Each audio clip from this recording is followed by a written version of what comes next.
You're listening to the Today in Manufacturing podcast.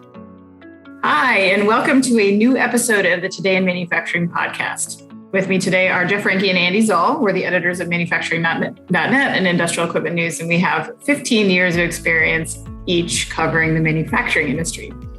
Every week, we cover the 5 biggest stories in manufacturing and the implications that they have on the industry moving forward. So please make sure to like, subscribe, and share the podcast. You can also help us by leaving a positive review on whatever podcast platform that you use. And finally, to email the podcast with your supportive comments and questions, you can reach us at Jeff, Anna, or Andy at in.com with email the podcast in the subject line. This week, we are reporting from various areas as there's apparently a very infectious virus going around that Andy is not afraid of, but the rest of us are. Before we get started, we have a word from our sponsor, RedZone.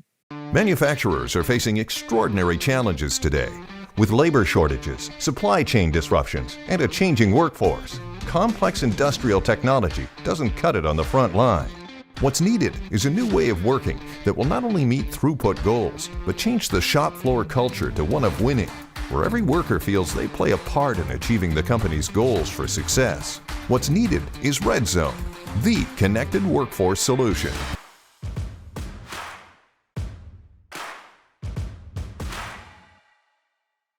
RedZone's connected workforce software solution enables manufacturers to empower frontline teams in production, maintenance, and quality to contribute their full potential and achieve company goals around productivity and throughput.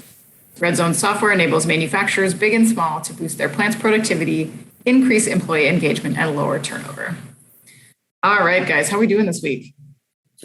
Well, I think that the 3 of us are doing better than most of our colleagues. So now we're down to what, like a scrappy half dozen in the office that are still not infected. And I guess you and I are still doing okay too. So poor David though is definitely. I'm just cowering at home. I'm infected, just afraid of it. I wouldn't say I'm not afraid of it, but I've had it, which I don't think you guys have, right? Mm-hmm. So far, I should knock on wood there. Who knows? I have a healthy respect for it, but I guess I know what the drill is. So maybe that's some psychological benefit, but I don't know. Or I'm just irresponsible. That could be too. If you asked a doctor, I might just be irresponsible. Other than that, you're just quietly grinding a mask underneath your foot right now. Yes, exactly. All right. Well, we are going to kick off this week with our 5th most popular story on our websites, and we're going to give you guys some analysis. So kicking off this week, we're starting with number 5.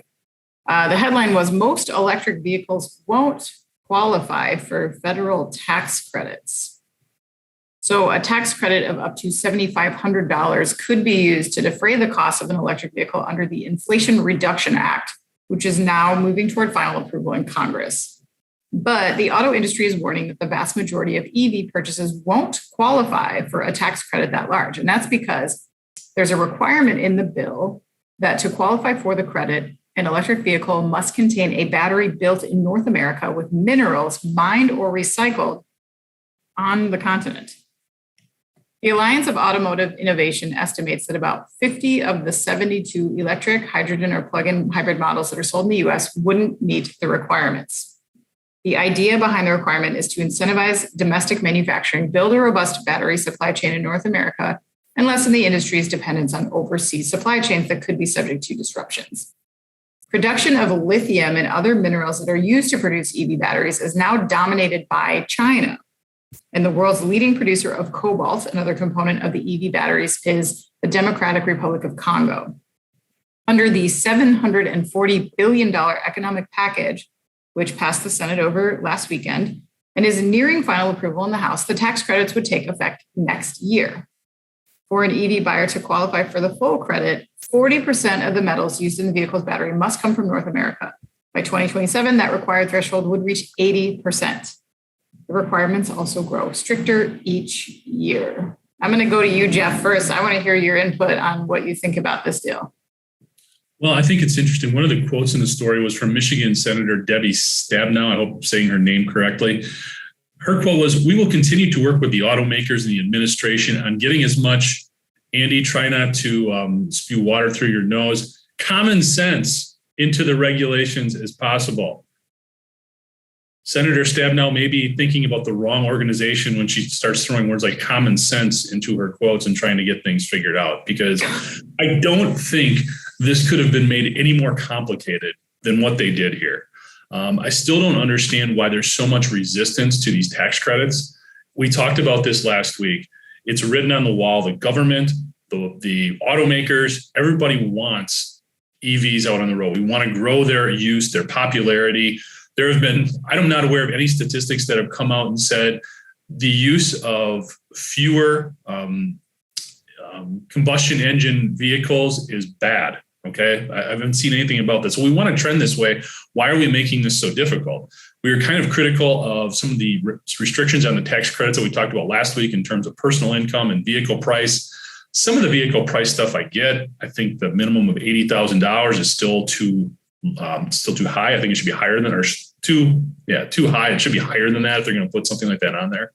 And when we start getting into this, when we're talking about battery composition, I don't know, this makes it awful complicated for the end user, for the consumer to really figure out if they're going to get a tax credit or not. And potentially that just serves them, this tax credit as just being a non-factor when it could be a real significant contributor to people changing the way they buy vehicles. The other thing that I think is really interesting about this is we're so far behind here in North America in terms of these rare earth elements that we need. We talk about lithium, cobalt, graphite, copper, some of the other stuff. Copper not really being a rare earth, but one of those elements that we need to mine and get more of to make these batteries a reality. We are so far behind right now to enforce this type of legislation. It's just going to hurt the cause, if you will. I think there was according to the New York Times, I believe they ran an article looking at if we ever wanted to get our entire fleet over to EVs, we'd have to increase our production of lithium alone by 12-fold. I mean, and if you're going to do that much mining, you're going to go after all of these rare earths, that really has an interesting juxtaposition against the Biden administration's pro-environmental approach to everything. So we're doing all these, we want more of these electric vehicles because it's better for the environment. But in order to get there, we're going to have to do a lot more mining, which the last time I checked has a pretty negative environmental impact. So it's really an interesting conflict there. I appreciate the fact that we want to get this supply chain focused here in North America so we're not reliant so much on China, but I think it's way too soon. I think we need to get our footing in place before we start putting these types of restrictions in place on these tax credits that could be such a boon to the EV sector. Andy, what do you think was kind of going into this as this was agreed upon? So I'm not a DC insider or pundit or anything, but if I could go back in time a little bit, this bill started as, I think, a $2 billion huge package of a bunch of White House priorities, healthcare, climate change, that sort of thing. And it basically was killed because the Senate is split 50-50. Democrats have control because Vice President Harris is the tie-breaking vote, but you lose one senator and you're done. Mm-hmm. And that senator, it seems like more often than not, is Joe Manchin of West Virginia. And so it got revived. Everyone thought this bill was dead. Yeah. And it got revived because Manchin and Chuck Schumer, the Senate Majority Leader, they struck a deal to kind of revive a smaller version of it. So when you're doing that, when you're hashing out legislation, there's a lot of give and take. And sometimes what you end up with is something nobody really likes, but you have to have these provisions in there to get it passed. I used to cover the Capitol here in Madison, and something you'd hear a lot is don't let perfect be the enemy of good. When it comes to legislation, nobody likes everything you're voting for all the time, but sometimes you just have to move the ball in a certain direction. And then, there's always going to be unintended consequences, things you don't like in these bills, and you just kind of have to keep the ball moving forward. So that is what it sounds like it happened here. Senator Manchin was talking about it. And he basically, his argument is that he doesn't want to build an industry on the back of foreign supply chains, which is totally understandable. I don't think anybody does. And he's also walking a fine line because he's trying to get elected in West Virginia, which is a very conservative state, politically speaking. But what everyone, and I think everyone understands this, what Senator Stabenow said and the auto industry is saying is they can't just flip a switch and be like, oh, okay, that's fine. We'll just grab all this stuff from America. That's not how it works. So it's just one of those things that happens when you're trying to get legislation done. It sounds like where nobody really likes the end product, but you have to kind of bite the bullet a little bit. So that's what I think is happening here. And you just hope that it's not going to de-incentivize people from looking into EVs because they won't necessarily get this credit. Right. Yeah, I agree. And, I think, as Jeff mentioned, we talked a little bit about this last week. And I think we were all in agreement then that the federal government, if they want to boost EVs, this seems like a strange volume of sort of artificial barriers that maybe aren't necessary. I understand the supply chain stuff, and obviously they want to put American tax dollars towards American jobs. But Jeff raised some good points, I think, about the mining part of it, and is that going to be supported? We've seen a ton of objection to infrastructure and mining and that kind of stuff in communities where people don't want that because they worry about pollution and air quality and all those things. So that's a big question mark. And as you said, you can't flip a switch. But for me, the biggest issue with this bill still is just that it's so confusing. I mean, so Consumer Reports, they had an interesting take on this. And in general, their analysts were saying this is a good thing overall. However, near term, it could be a challenge. And they said that half of auto buyers they surveyed said they would be more interested in buying an EV if there was a tax credit involved. Yet here are all these restrictions that have to do with where the batteries are made, where their contents are sourced, where the final assembly of the vehicle takes place. And then, as you mentioned, Jeff, the final purchase price. So I don't know. I'm curious, does this grab bag of requirements actually motivate buyers, or is it just as likely to cause them to sort of throw up their hands and say, I don't get it, it's too confusing, why bother? Which we do in America, right? Because nobody wants to go through the process and worry that their claim will be rejected because this is a tax credit, right? They're not going to get this at the point of sale. They're going to get it later. So they have to kind of take somebody's word that their vehicle fits the bill for this. And there's a lot of vehicles that don't. So, you'd hate to get this claim, which is a lot of money, rejected down the line because of some line item. And then now there's this worry I saw today that the tax credit might actually break a rule within the WTO. So there's that to consider, I guess. I was obviously something needs to be done. I was a fan of extending this credit, but the restrictions, I think, maybe we will create more problems than we necessarily solve with those. Yeah, I think the intention is right. We do want to build that supply chain here. I agree with all of that. Man, it just seems like a big swing right now. Another thing that I think was really interesting is they're talking about a $4,000 credit for used EV purchases. Yeah. I think would be amazing. I mean, when you think about it's an interesting dynamic there too, because one of the problems with used electric vehicles is the degradation of the battery. So the range goes down. So you are charging a little bit more frequently, but to give a credit maybe to somebody who wants to dip their toe sort of in the EV market, I think that could just be really positive in terms of really getting new users sort of involved with a lesser amount of risk because they're not putting everything into a new vehicle. Maybe it could also be something that they use as a used vehicle. It's not the primary vehicle at that point in the household, and just getting that user adoption up. So I think that would be, it wasn't clear in terms of the battery elements would also apply to used vehicles. I would think not. So maybe that's a jumping off point. Just having it doesn't, Jeff. It doesn't.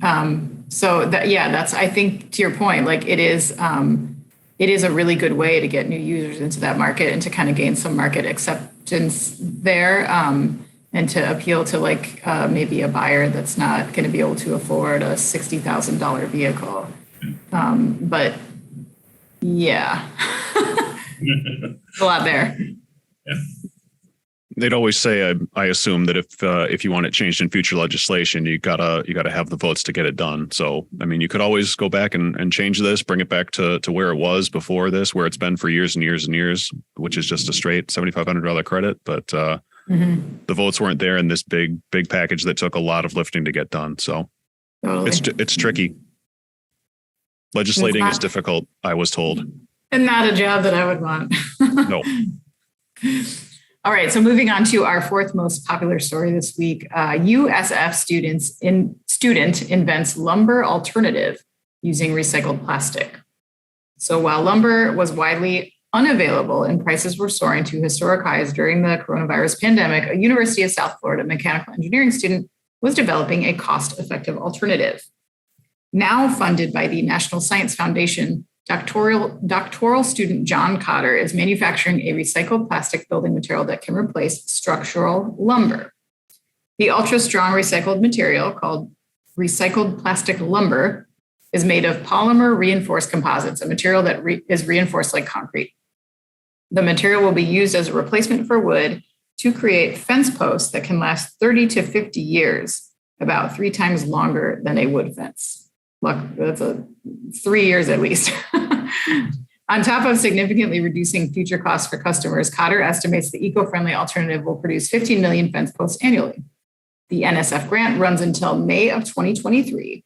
Cotter will spend that time refining and perfecting the material. Polymer, the lead material in recycled plastic lumber, is impacted less by environmental factors like heat and moisture, which can lead to rotting and warping in wood.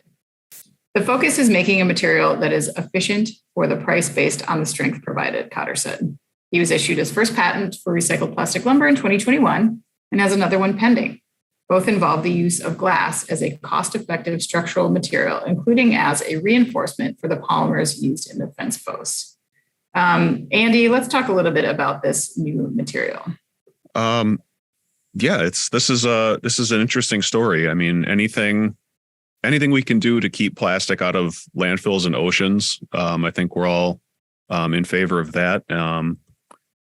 Depending on the cost and what consumers are willing to pay for this, for that kind of, it lasts longer, of course, but there's also this environmental element to it. I was wondering if it could also keep new plastic, which is used in composite decking, that sort of thing, from being produced. So there might be an additional benefit there. I looked through this story and I couldn't find and I also haven't priced out decking lately either. So I'm not sure what the price point is on this. That would be a significant factor, I would assume, in how far this is accepted, even though, if it lasts 30 years, I mean, where this is happening in Florida, if you have a wood fence or fence post or deck or whatever, that weather will take its toll in a matter of a handful of years. So, no, I think this is a really interesting way to go about recycling plastic, and I hope it takes. Jeff, what do you think? Yeah, I mean, unfortunately, I think he may have missed his window in terms of like the cost savings dynamic here, because wood prices have come back down to earth a little bit. So even though that was sort of what fueled his initial idea, was all the wood shortages and the huge price increases we saw about a year ago, maybe a little bit further out.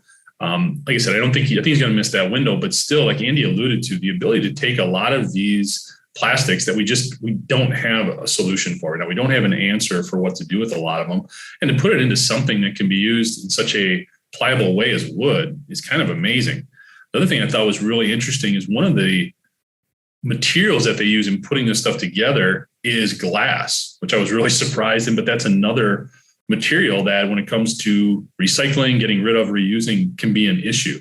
But they use the glass because it's obviously very strong, it's very light, and it's very cheap. So to be able to compress glass into some of these other plastics to produce something that has a real everyday application, I mean, it's just really cool. We were kind of joking around a little bit about this one, and another story we're going to cover in a little bit, how the story kind of tells itself. There's not a ton of analysis that's needed because this guy had a great idea. And I think this could also, again, this could be the thing that leads to the thing. When you look at, right now they're looking at fence posts, but down the line, other applications for this material, for all the things that we use for wood. I mean, it's pretty cool to think of furniture or other things that are outside all the time being able to last that much longer because they're made of recycled materials.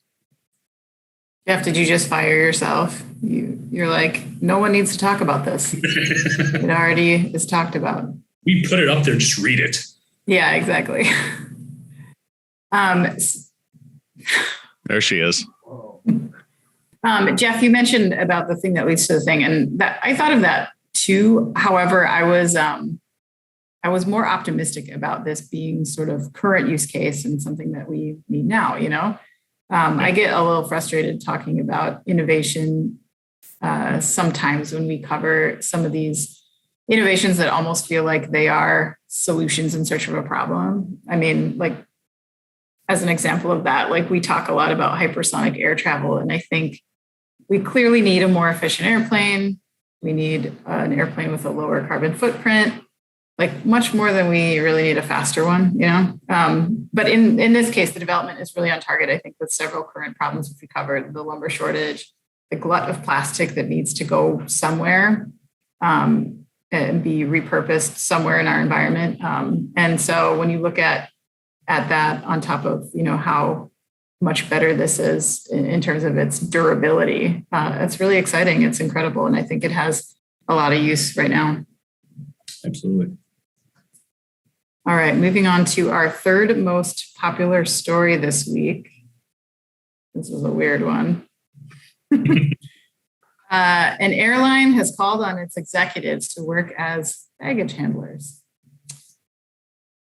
Despite persistent labor shortages, people still want to go out to eat, shop, and travel, even if there's not enough workers to support those activities. And sometimes that means that executives need to jump into the trenches and fill in.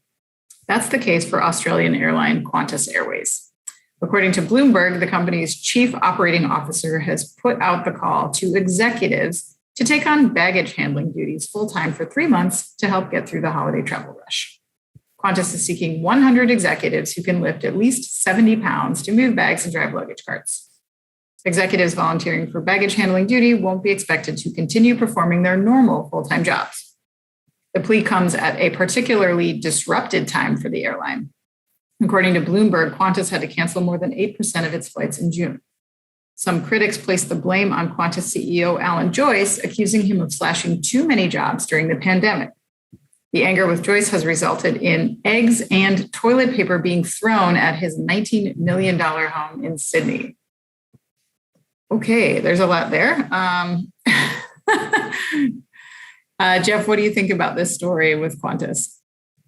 Well, you know, it is interesting because when you look at airline travel numbers, just looking at a day today, basically that we're recording here, in 2019, about 2.3 million passengers went through TSA checkpoints.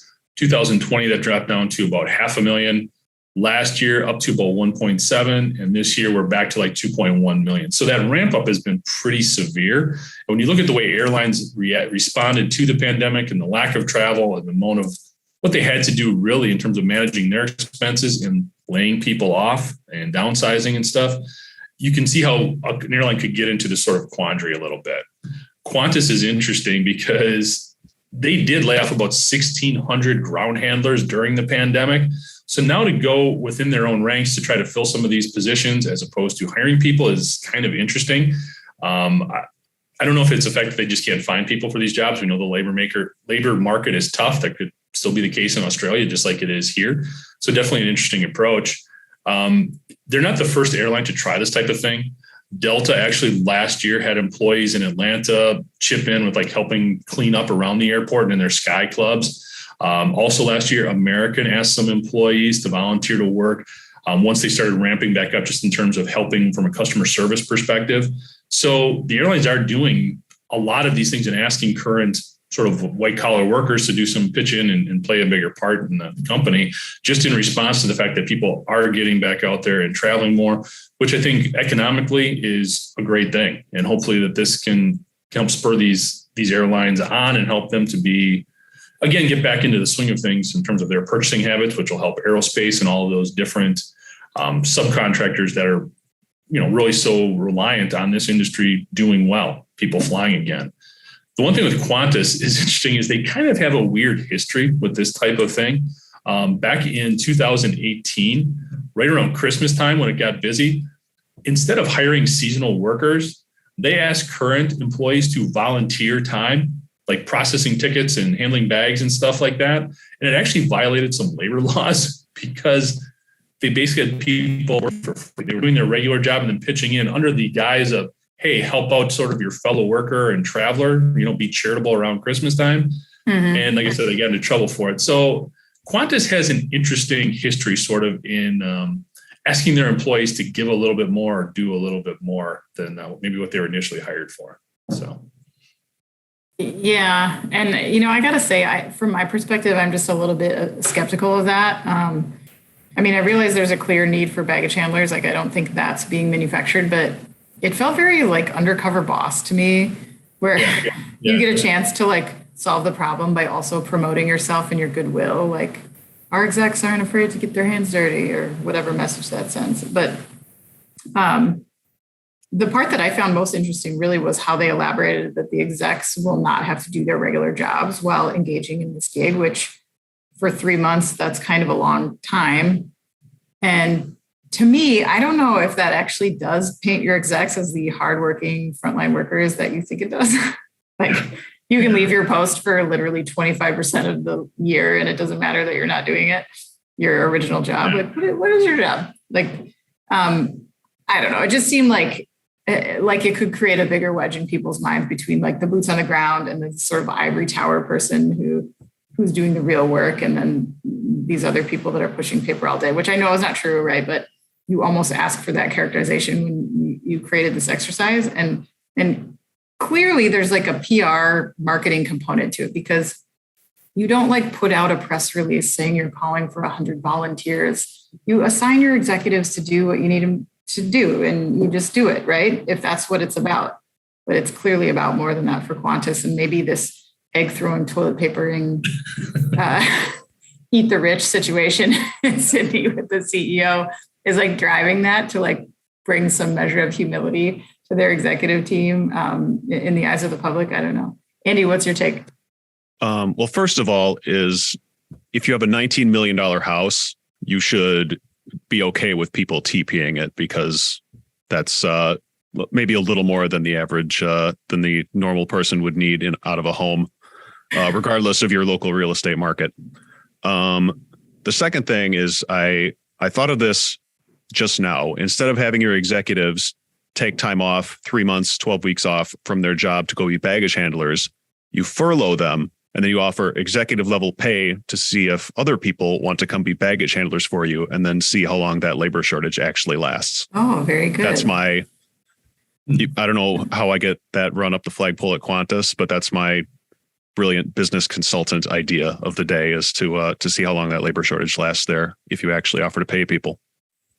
Sure, internally that would go great. For sure. I'm sure those executives would just be super happy to be furloughed and have people come in and handle bags for their salary, whatever that. If they can just, as like you said, Anna, if they can just take off and they'll be fine, then yeah. What are we talking about here? There's a little bit off. Nobody cares.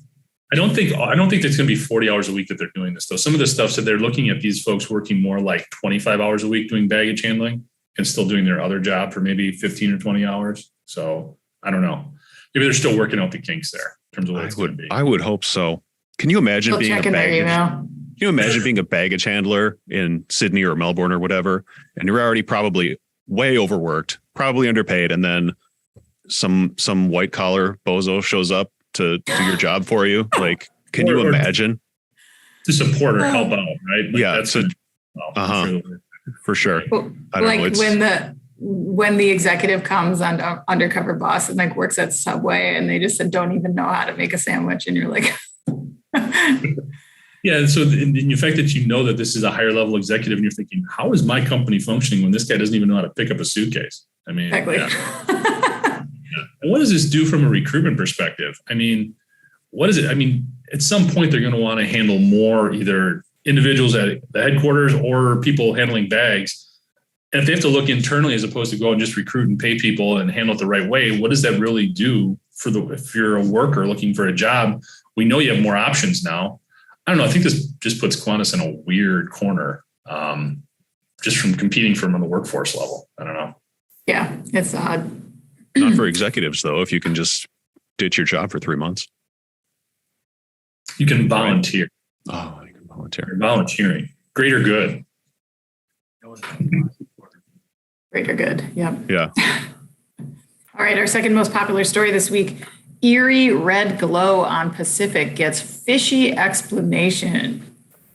When a commercial pilot posted a picture of eerie glowing red lights over the Pacific Ocean, it got the internet buzzing, as it does. Guesses included the apocalypse, obviously, UFOs, and the upside down from Stranger Things, but the reality was much fishier. Neil Jacobs, a weather modeling expert, confirmed to CNN that the red glow, which can actually be seen from outer space, was massive LED light rigs on commercial fishing boats. Squid and Pacific sorry, a long, narrow fish, are big game for fishing operations in the northern Pacific Ocean. According to Delta Electronics, traditional fishing lamps, which hold a lot of glass light bulbs, use a ton of energy and drive up fuel costs for fishing vessels. They're also hazardous to fishing crews because they emit high amounts of UV and infrared. They also are easily broken, I think. The company touts its LED fishing lamps as a solution to those problems that can also boost catch yields. Jeff, what do you think about this? I think the first thing that kind of caught my attention was just, if you just pause for a minute and think about how the growing use of LEDs is just affecting more and more things. I mean, I don't know about you, but I can remember, my parents complaining about having to switch from their regular halogen light bulbs to LEDs until they realized how much longer it lasted, how much more efficient they are, all that good stuff. So the fact that we're expanding those applications to stuff that we wouldn't think about on an everyday basis, like fishing boats, I think it's kind of cool. I was looking at some information here. Just as little as 6-7 years ago, the LED percentage of the lighting market was less than 20%. Now it's up close to 65%. So I think there has been really strong market adoption for this type of technology, which impacts everything that we do. I mean, you flip the lights on. How often do you do that? Just certain indicators in your car. Those are almost all LEDs, electronic devices, all that kind of stuff. So I think in our lifetime, really, the LED and how it's expanded in terms of its use is pretty cool and kind of remarkable. And it's been a positive, although it is more expensive in a lot of cases. In this instance, we see it performs better, it's safer, more energy efficient, kind of checks all the boxes, which we know, but it's been great to see people embrace it the way that they have over the last decade or so.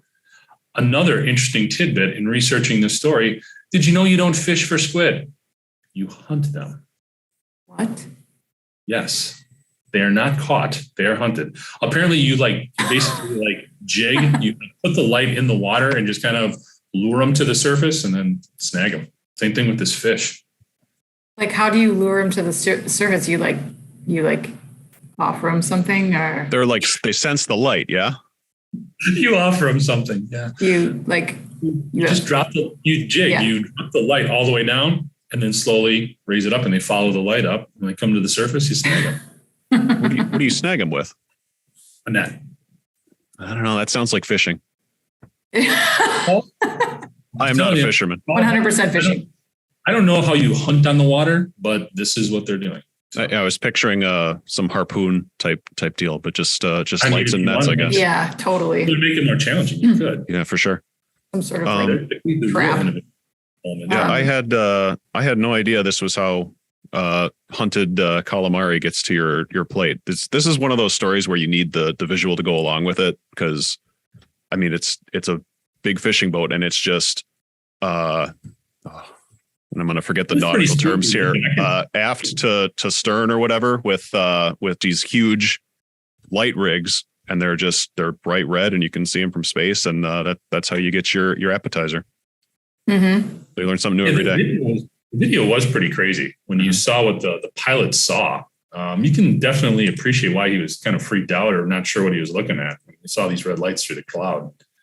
Another interesting thing I learned in researching this is actually green is typically the color that they use to lure fish to the surface. But this sorry fish, for some reason, red works better. So there you go. Okay. I haven't heard of that. Nice job by the production crew behind Andy. Yeah, we're working on it here. There we go. That is a nice touch. We got there. A pro unit working here. What's this? Did you get any information on this Pacific sorry fish? I have not heard of that particular animal before. Do we know what that is? I'm not familiar with it. No, that was my first time hearing about this. Yes. Okay. We'll have to look. I'll have to look into that.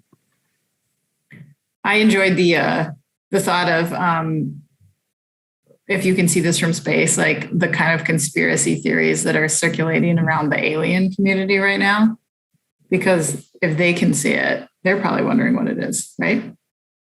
Anyone? No? That was no. I wonder if they're as into conspiracy theories as we seem to be, or if they're a more evolved life form. They I hope so. maybe wouldn't have to bother with that so much. Maybe they're kind of like, they finally figured it out. Man, took them long enough. Yeah, finally using red instead of green.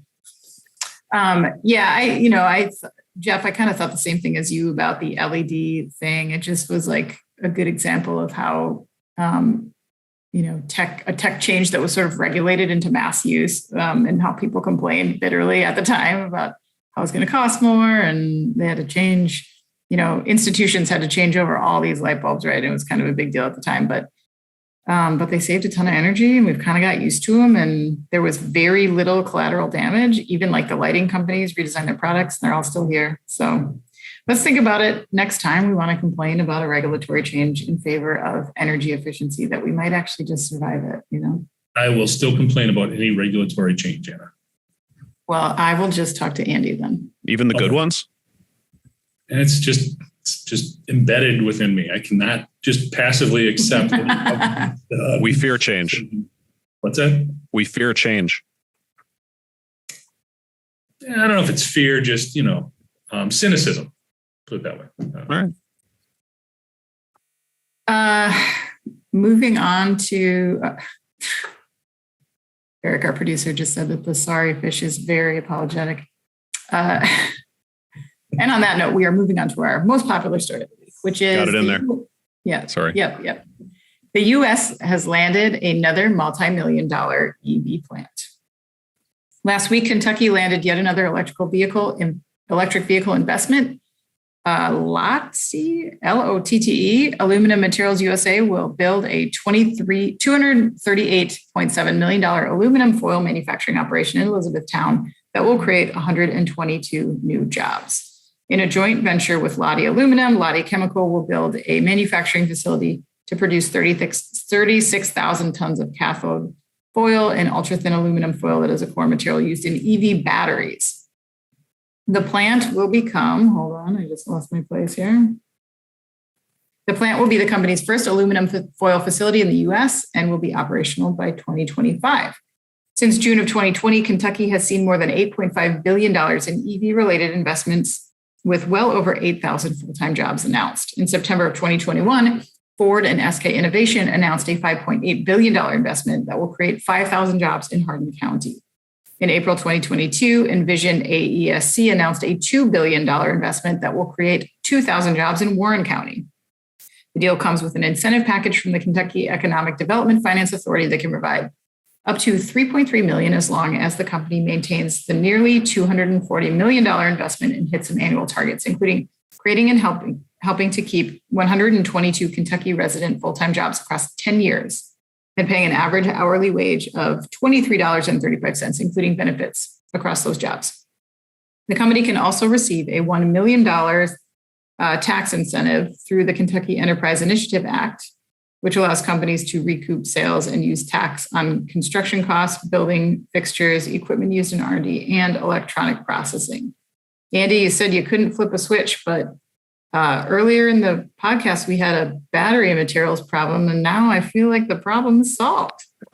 We just got to flip that switch very slowly because this plant becomes operational in 2025. So, it's, everyone knows that it's going to be good to have this supply chain here and probably necessary to have this supply chain here. It's just a matter of how fast you can build these things up. While you're building it up, it's good news for Kentucky, which, as we pointed out here, has seen a lot of these jobs. Jeff, what do you think about the location of this plant? Yeah, it's pretty interesting, pretty cool. When you look at a state that's been so historically dependent actually on coal to now be kind of the hub of electric vehicle battery development. It wasn't that long ago, less than 15 years ago, there were over 18,000 people that were coal miners in Kentucky. That number currently is down to less than 5,000. So the state has made a real concerted effort to replace those jobs, and kudos to them. I think the other thing that's really interesting here is when we see these tax incentives, and every time we see these new factories come into place or they're trying to lure these businesses in, we see all these big tax incentives. And with Kentucky, we're seeing millions of dollars, tens of millions of dollars, not billions, not hundreds of millions. They seem to really be doing it in a really smart way. I was also really impressed with some of the things that they put in place in terms of the job considerations.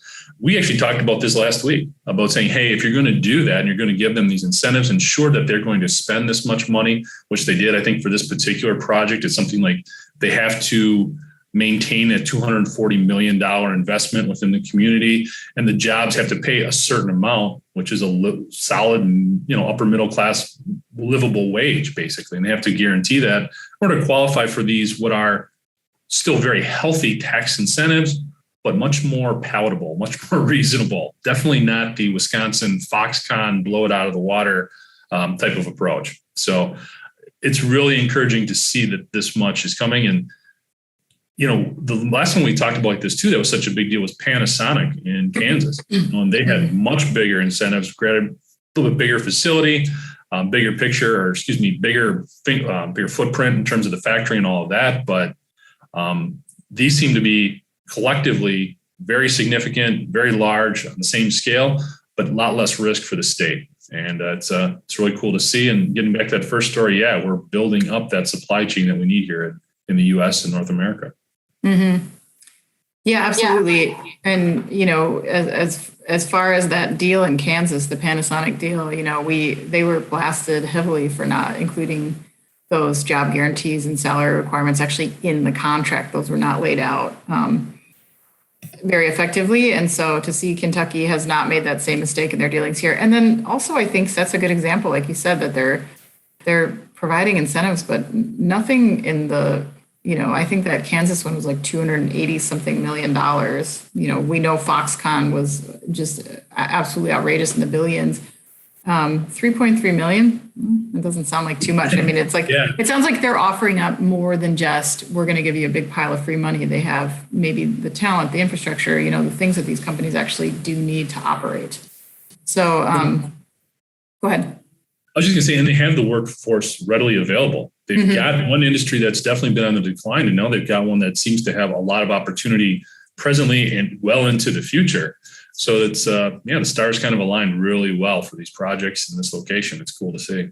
They happen to be in a good spot, just through no fault of their own, just geographically. They have auto plants there, but there's also plants to their south in Georgia and Alabama, and Tennessee, and then to their north, Indiana, and a little farther up in Detroit. So it's just a nice central location for the U.S.'s old and kind of new automaker hubs that are going to be turning out these electric vehicles. So that's maybe why you can get away with some more reasonable incentives than trying to draw your battery company to Kansas or somewhere else that might not be in between all of those different plants.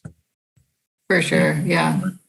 Yeah. They have a lot to offer here. And I think it's an overall a good deal. You saw some riskier endeavors as people were like, we saw in previous years, people really heavily courting some other kind of alternative energy stuff like solar. We all know how that went.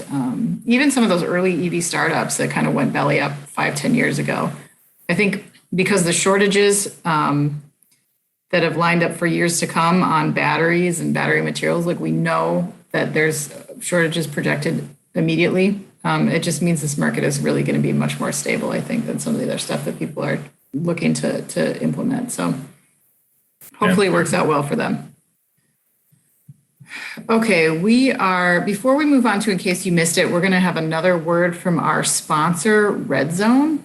Manufacturers are facing extraordinary challenges today. With labor shortages, supply chain disruptions, and a changing workforce, complex industrial technology doesn't cut it on the front line. What's needed is a new way of working that will not only meet throughput goals, but change the shop floor culture to one of winning, where every worker feels they play a part in achieving the company's goals for success. What's needed is Red Zone, the connected workforce solution.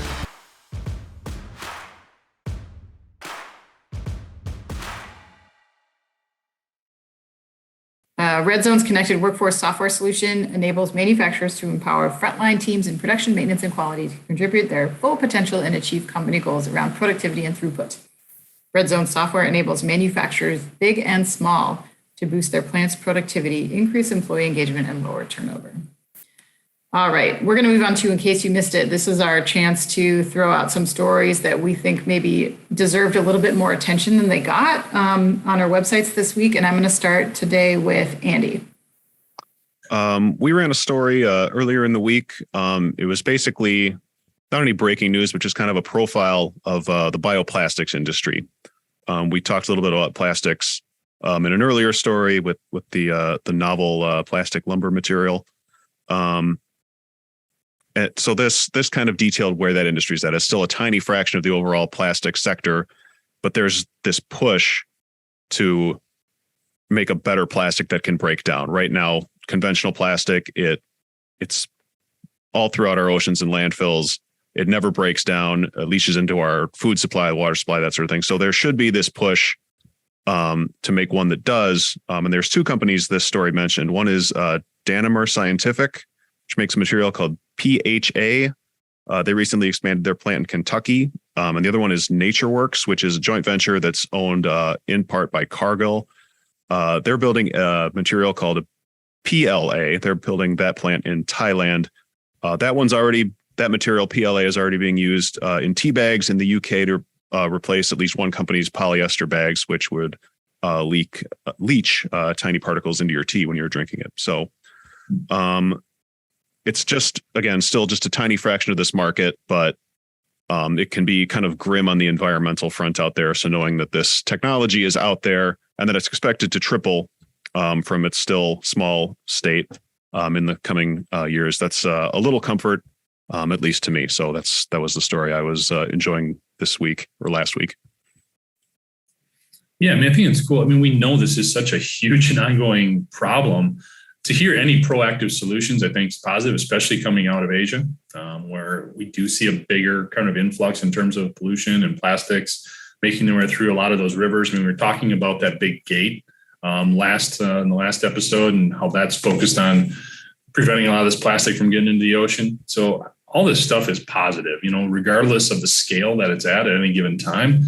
Any step is a step forward right now. And I think it's great. And I think a lot of this story and what we talked about with the new recycled wood product, the material science stuff is just really, really interesting. And kudos to those engineers who are continuing to sort of push the envelope on these types of innovations.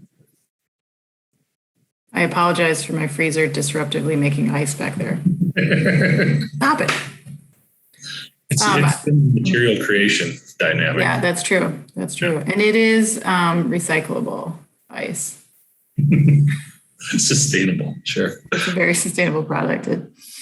I reuse it when it turns into water. So, yeah, no, I'm with you, Andy. Like, there's just so much dark and depressing news out there about pollution and trash and all the, the demise of recycling. And so, anytime, I mean, I think like people are getting wise to the fact that we need to move beyond this idea of recycling. Recycling is only marginally effective. Only certain materials is it effective in. We need to be coming up with ways to actually reduce at the point of sale plastic that does not break down. Yeah, right. This is the solution, right? Because we're not getting rid of plastic. It has to be a better plastic. I mean, it's just ubiquitous now. So exactly. This is the future. So I just hope they push forward on it as fast as they can. Absolutely.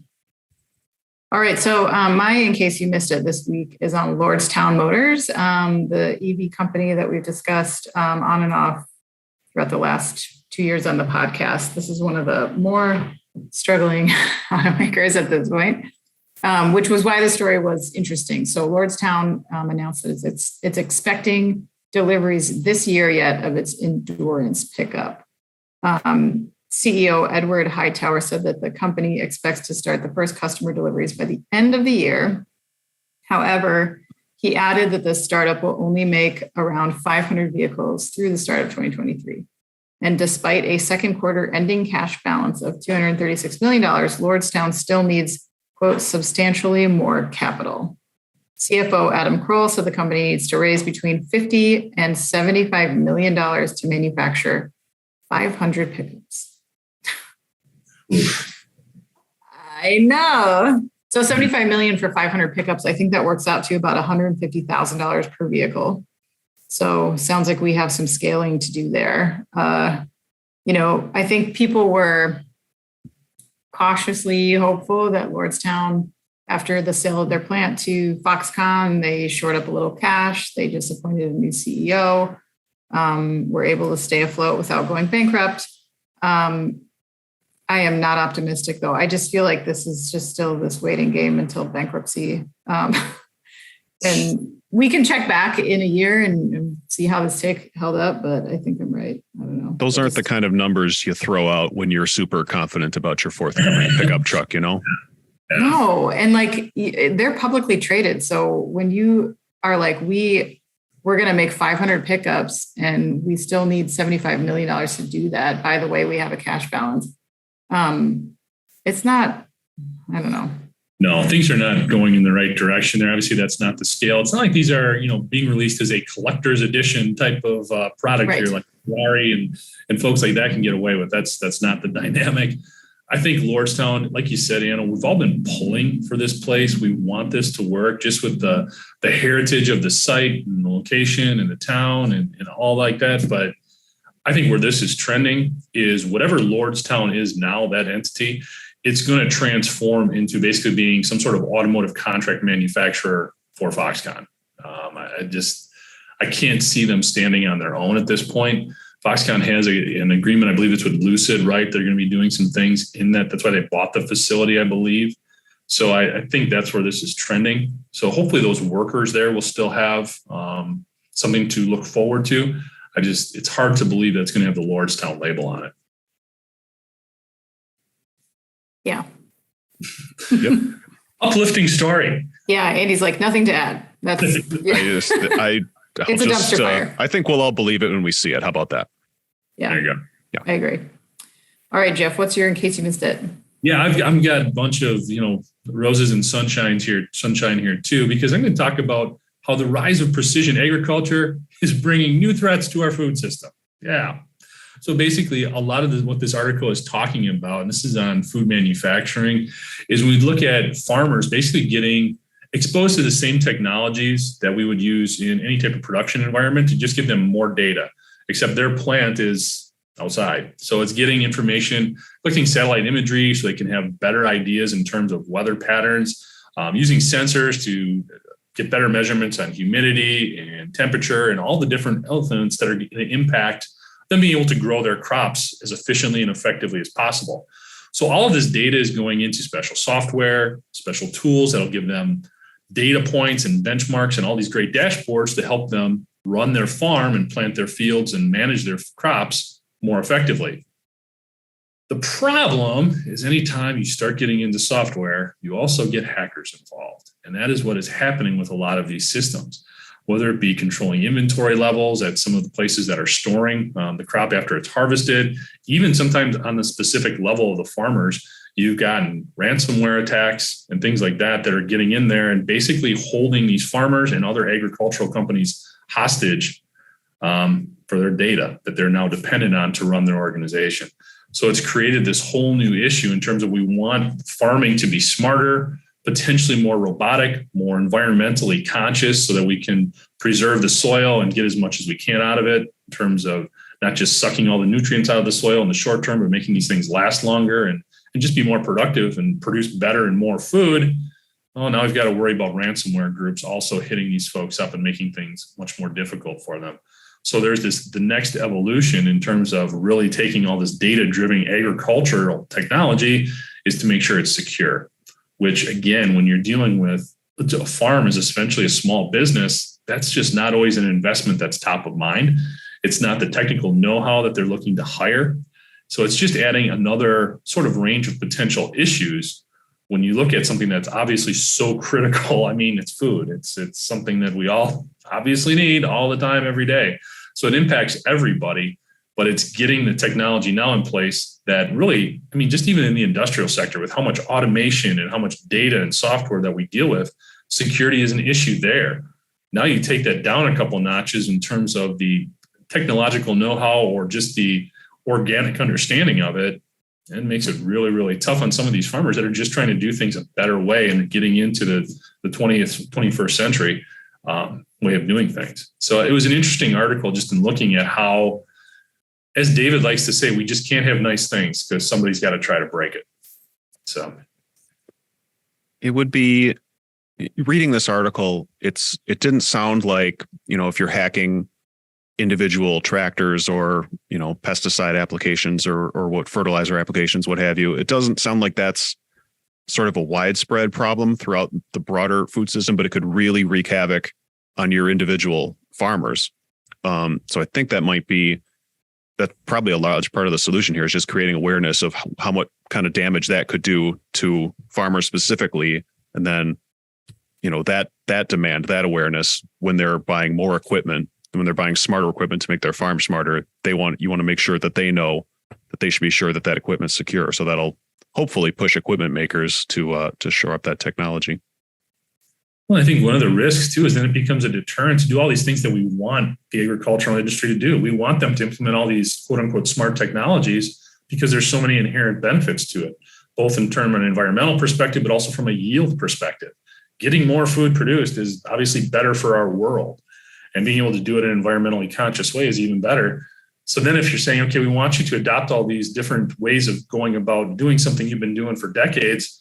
Oh yeah, and one more thing, you got to make sure nobody can hack into it.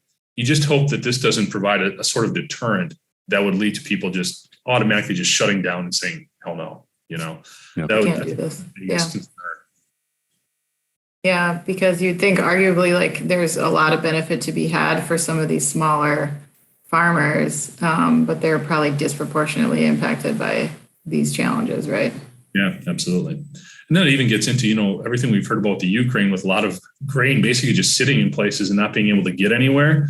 Same deal there. Hackers are seeing an opportunity throughout the food supply chain, from the farm all the way up to the mill, in terms of really holding these people hostage at times, which is just sad because yes, it's bad and it's frustrating. We're talking about manufacturing data or shutting down facilities, but we're talking about food here, food that's going to some really, really needy places at times.